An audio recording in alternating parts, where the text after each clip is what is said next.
আমাৰ মাধৱৰ গাঁওখনৰ নাম নাহৰণি গাঁও। নাহৰণি গাঁৱৰ পৰা মই কালি ৰাতি সন্ধিয়া সময়ত ফোন কৰিছোঁ, সি আহি একদম পাই গৈছে। খুব মৰমৰ ভাইটি মাধৱে এতিয়া জুবিন দাক হেৰুৱাই জুবিন দাৰ কাৰণে কান্দি কান্দি অৱস্থা নাইকিয়া হৈ আছে, গা চা বেয়া তাৰ। এতিয়া মাধৱে জুবিন দাৰ যিটো মিমিক্ৰি কৰে, জুবিন দাৰ মিমিক্ৰি মানে অনুকৰণ কৰে, অনুকৰণ শিল্পী হিচাপে মাধৱে এতিয়া তেওঁৰ অনুষ্ঠান পৰিৱেশন কৰিব। কিন্তু মাধৱে এইটো এবাৰ কৰিব, তাৰপিছত আকৌ আমাৰ দুটা গীত হ'ব, তাৰপিছত মাধৱে লাষ্টত আৰু শেষ কৰিব। এতিয়া মই মাধৱক তেওঁৰ শিল্প আৰম্ভ কৰিব কাৰণে আৰু মোৰ চিনাকিটো জুবিন দাৰ পৰাই হৈছে, মোৰ পৰা হোৱা নাই। আৰু আজি মই কি কৰিব অৱস্থাত নাই, মোক উকিলে মাতিছে।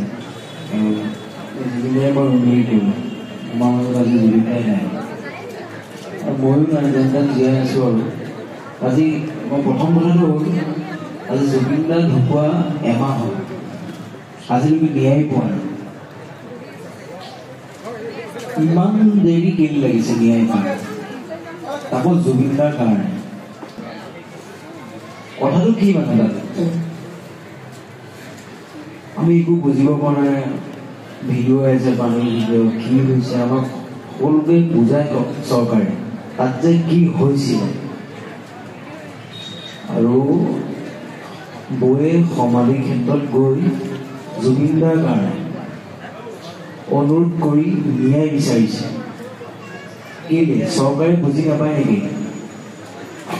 আৰু জুবিন দাৰ ক্ষেত্ৰতো এইটো হৈছে যে ন্যায় বিচাৰিবলগীয়া হৈছে কেলে? আৰু মই নিউজ চেনেলত দেখিছোঁ, ক'ৰবাত দেখিছোঁ, আমি ন্যায় বিচাৰি আছোঁ, চৰকাৰে দি আছে তেল। আমাক তেলো লাগিব। প্ৰথম কথাটো হ'ল আমাক ন্যায় লাগিব। তেলটো কথাটো হ'ল যে ন্যায়হে, আমি ন্যায় কাৰণে আমি যুঁজি আছোঁ, তেলৰ কাৰণে আমি যুঁজা নাই। কিন্তু হয় ন, তেল আমি ইমান দিনৰ পৰা কিনি আছোঁ, তেল খুজিছোঁ নেকি আমি চৰকাৰক? খোজা নাই নহয়। কথাটো হ'ল সেইটো, মিঠাতেলো দিয়ক, আমাক নালাগে বুলি কোৱা নাই। মিঠাতেলো দিয়ক, দুখীয়া মানুহক দিয়ক, ধনী মানুহকো দিয়ক, চবকে দিয়ক, খালি আমাক ন্যায় লাগিব। আমি সকলোৱে কম, জয় জুবিন দা, জয় জুবিন দা, জয় জুবিন দা, জুবিন দা অমৰ হওক, জুবিন দা অমৰ হওক, জুবিন দা অমৰ হওক।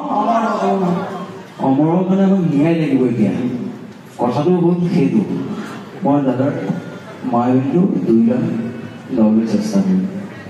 গোৱাৰ নাই অৱস্থাত, আৰু মই বেজি আৰু চলাইন লৈ আছোঁ, উঠিলে নালাগে, মই আহিছোঁ ইয়ালৈ, আৰু মাইলটো 2 লাখ যাম।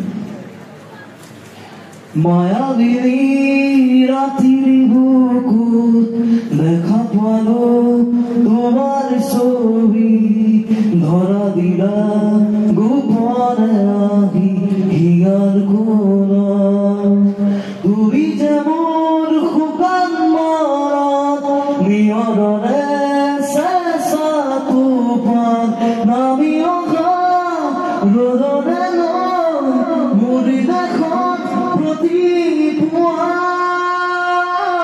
ধুমুহাৰ কথা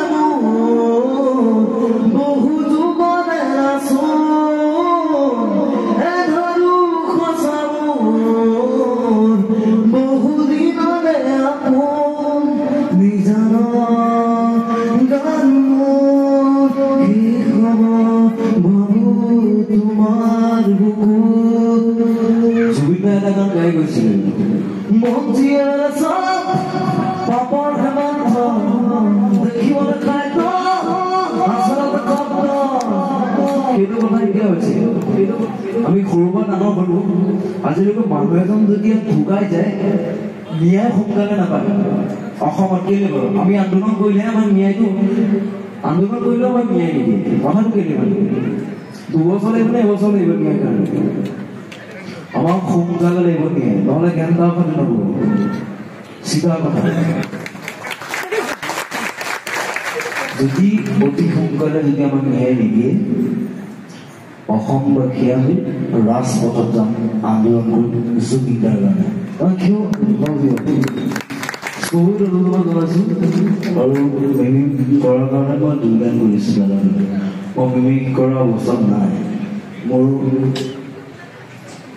মেইন মানুহজনে বুজি গ'ল আৰু মই এটা কথা কওঁ জুবিন দাই ৰৈ ৰৈ বিনালে চিনেমাখনত শেখৰ গোস্বামী তাত ভিডিঅ'টোত অকণমান আছে মই অনুৰোধ কৰিছোঁ যে ডাইৰেক্টৰ আৰু প্ৰডিউচাৰক এই ভিডিঅ'টো কি ডিৰেক্ট কৰিবলৈ মই অনুৰোধ জনাইছোঁ